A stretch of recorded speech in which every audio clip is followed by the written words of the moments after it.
And so, Two Pianos is the kind of melodrama that doesn't apologize for being one. It leans in, fully aware of its heightened emotion and messy, complicated people. At the center is Matthias, a once brilliant pianist who returns to Lyon after 8 years in Japan, carrying the weight of a past he clearly tried to outrun. He used to be a prodigy, the kind of talent everyone bets on, then he disappeared. And now he's back because his former mentor Elena wants him at party. That homecoming sets off a chain reaction almost immediately. After leaving the party, Matthias runs into Claude, his former love, and the moment is electric in the worst way. No words, just shock, avoidance, and the kind of unresolved tension that hasn't faded with time. She walks away, he collapses. What follows is spiral. Drinking, jail, and a humiliating rehearsal the next morning, where his current mentor Emma calls him out in front of everyone for being hungover and mediocre.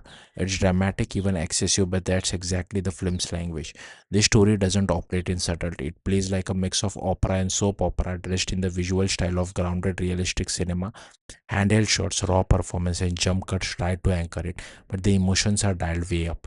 The characters themselves feel familiar in an intentional way, like echoes of older film. Matthias is the classic self-destructive genius, charming, frustrating, and deeply flawed. The kind of man who keeps chasing the one who got away, not because it's healthy, but because it's irresistible.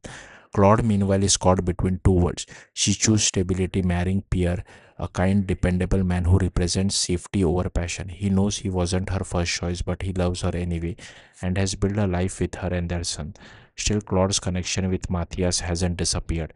It lingers in glances, in unfinished conversation, in the dangerous thrill of knowing they shouldn't go there again, but might anyway. Around them are people who function almost like emotional anchors. Emma and Max, Matthias' mentor and manager, act as surrogate parents trying to guide, scold, and rescue him from himself. Their frustration comes from carrying too much, and then there are characters like Judith who initially seem grounded and sensible only to reveal her own hidden desire and contradiction as the story unfolds. The film constantly peels back layers, showing how people justify their worst impulses while still craving connection and meaning. Relationships shift as new truths come to light.